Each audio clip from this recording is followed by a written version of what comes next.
I just learned that you can hear me. Okay, so what I don't know is whether you heard me before, and so whether I start again or not. So let me kind of use a middle way then. Great to connecting to you. I love being part of this. Please come in with question anytime. I love the feedback you gave to the question that we heard. And so when I also, among other great answers, I also kind of saw the ones several times that I would have had in mind. For example, I saw that 3 or 4 times I noticed kind of the term mindfulness, or kind of mindful attention and listening, and I think that's a really key capacity. I remember a study, a recent study. It was like just 3 or 4 questions or so. One was, what are you doing right now? The second was, where's your attention? And the third was, how happy are you? And I think that was with American adults. And the result was that about half of the respondents of that survey shared that their attention was not on what they were doing. So I'm doing this, but my attention is somewhere else. So it's kind of the universal attention deficit challenge, right? So that was at exhibit there. And most of them also shared that they were unhappy. So that's a really interesting, I think, indicator about our collective condition right now. So most of us, most of adults in that survey responded that they were doing something, but their attention was somewhere else, and they were unhappy with that way of operating. So mindfulness, in my view, is one of the key in our field. So leadership is in the headline of this class here. And you could say, okay, leadership, so what's really new? Nothing is really new. I mean, we have heard all these things for hundreds of years or decades. And what is the real problem there? Maybe it's not kind of what leadership is. Maybe it's kind of the knowing-doing gap or something.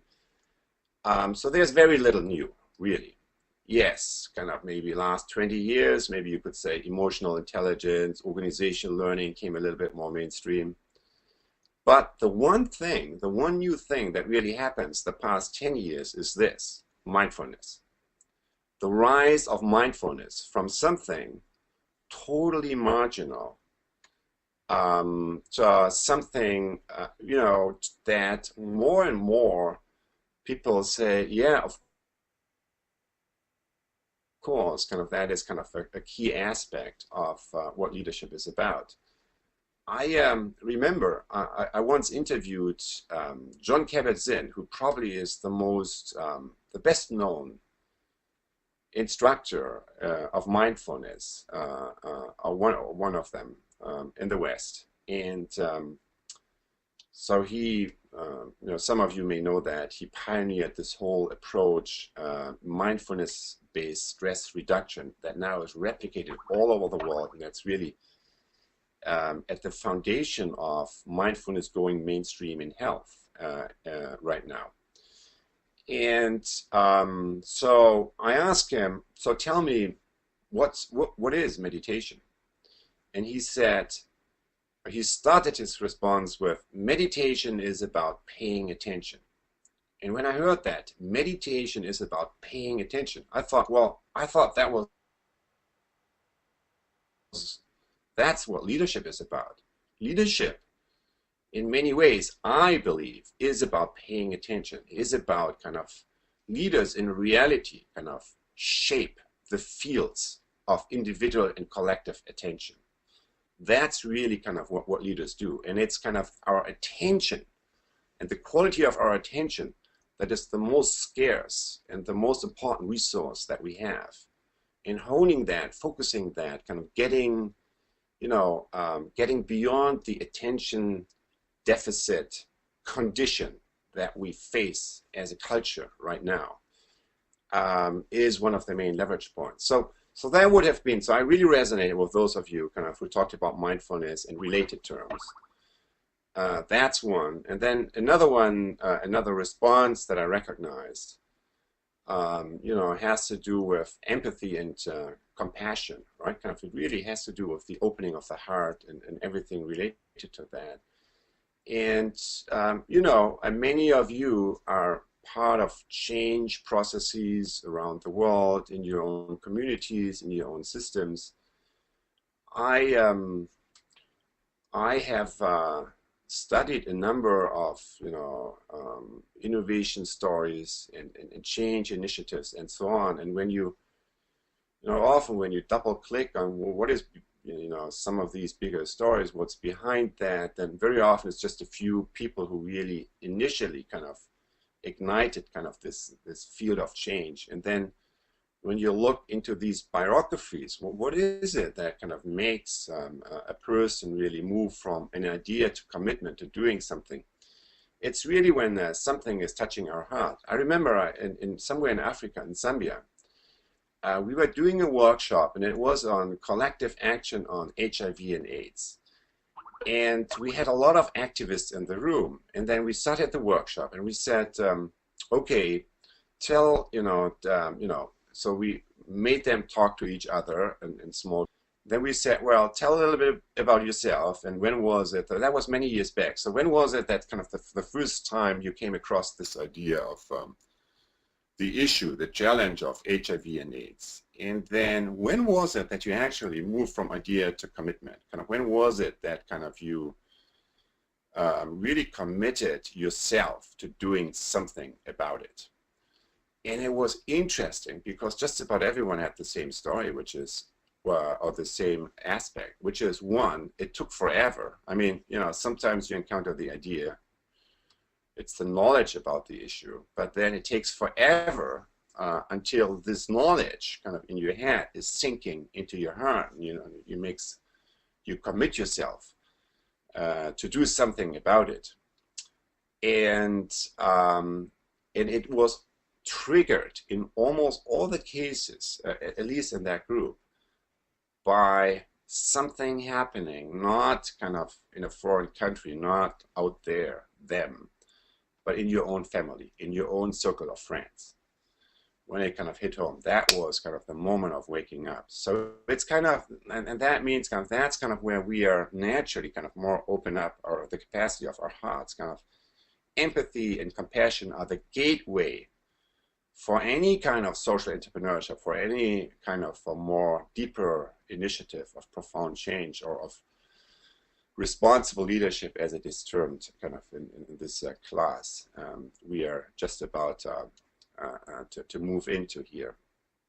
So that would be like the second one, empathy, compassion, the power of compassion.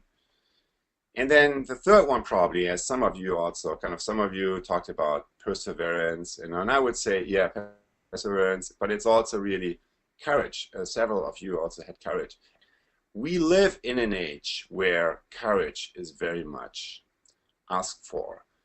And in fact, courage, in dealing with the voice of fear, is one of the main things we deal with any kind of change initiative, small or big, really. And I had an interesting experience when it's probably already 10 years ago, that I finally looked up the word root of the English word leadership and say, hey, where does that word come from? So what are the Indo-European word roots for that? And it's a term, light.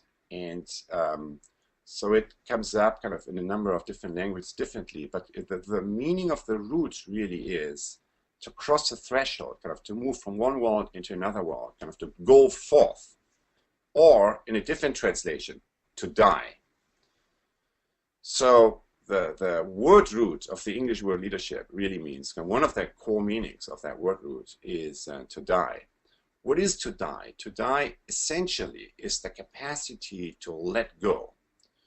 To let go of one world in order to move into, in order to let come of another world that we don't even know whether it's really existing, and that we can only find out about if we have the courage to lean into and step into the unknown. And this capacity of leaning into the unknown, kind of making yourself not, more comfortable with not only being vulnerable and connecting with the people around you, around that, but also kind of really leaning into the areas of the unknown that, in many traditional trainings or skill sets we learn, or ways of being socialized, we tend to avoid what we don't know. We tend to move towards what we know. But as a professional, as a professional person dealing with the deeper aspects of leadership, as a professional dealing with helping yourself and communities to tap into the deeper possibilities, aspects of future possibility, leaning into the unknown is an absolute key capacity. And that requires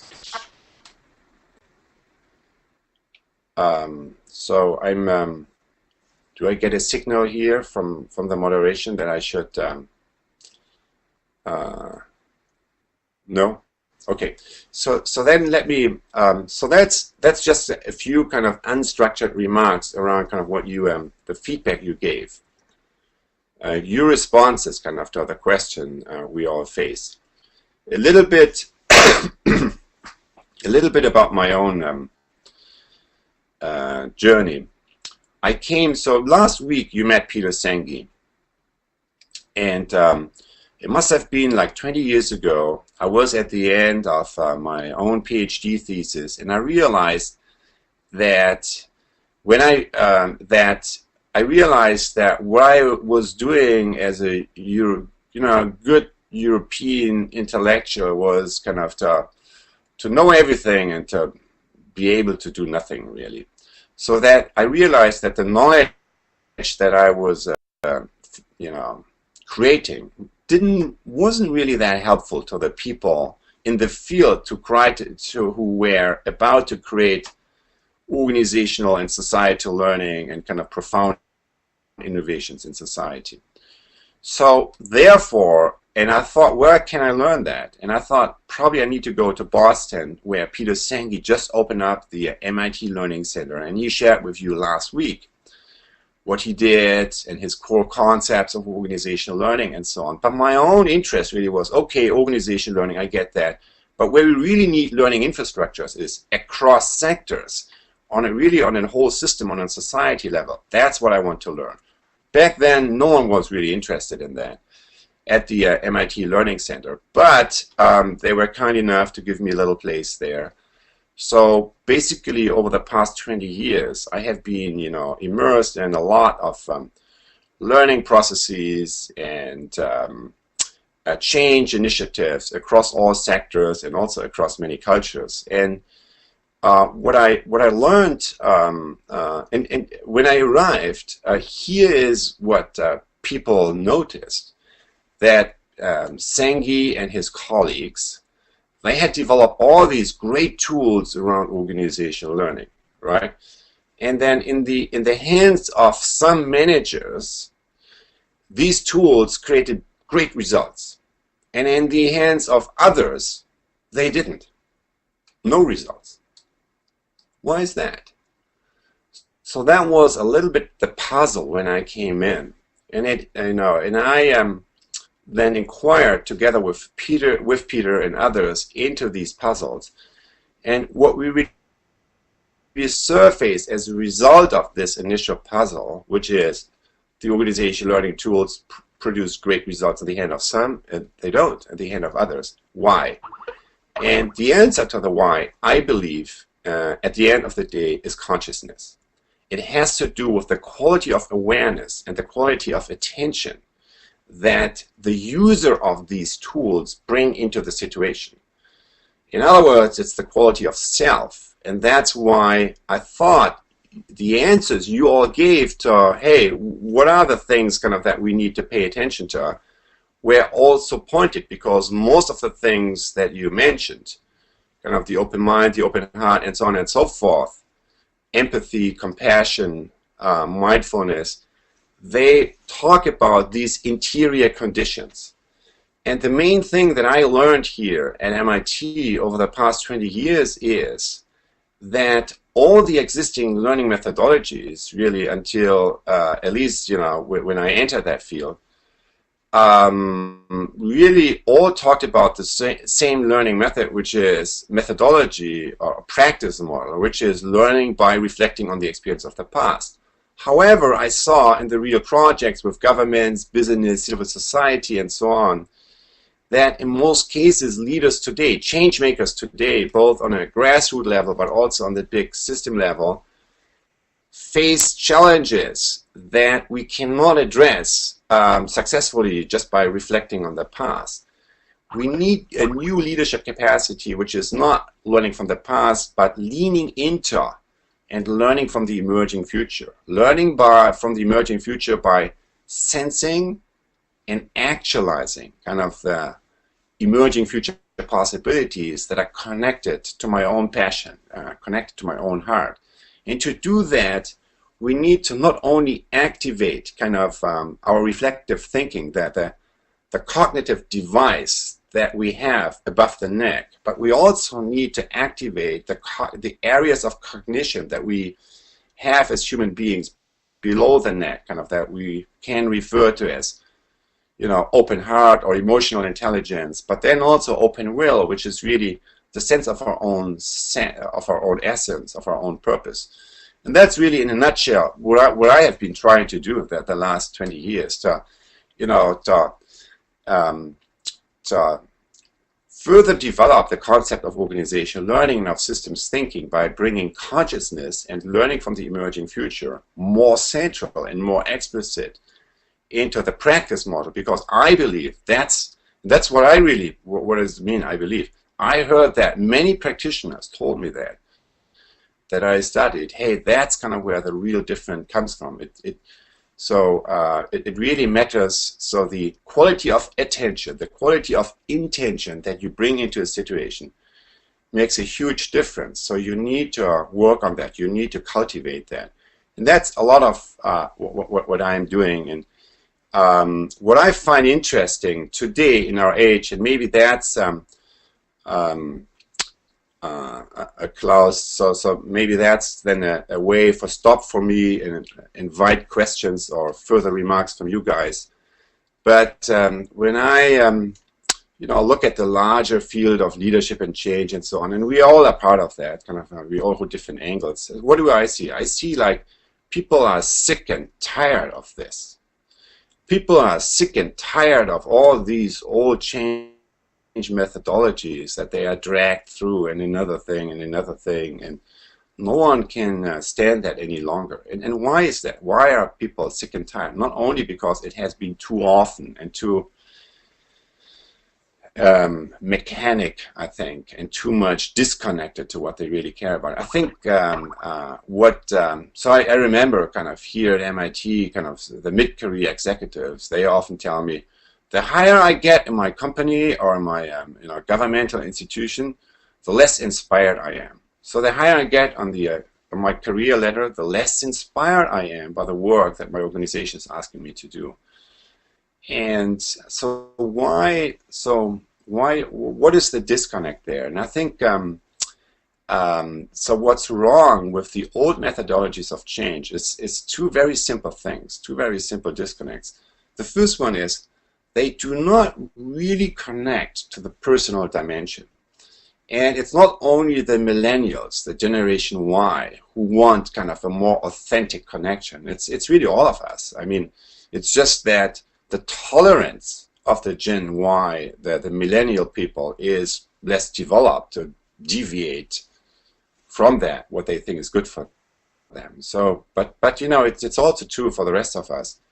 So there is like a need, an aspiration to more directly really work with the person, with the individual, kind of with the deeper, how to activate my best future self, how to access my deeper creativity that no one, has really nurtured in an intentional way. So not my school, not my trainings, not my organization. There's a whole layer of creativity dormant that I can activate.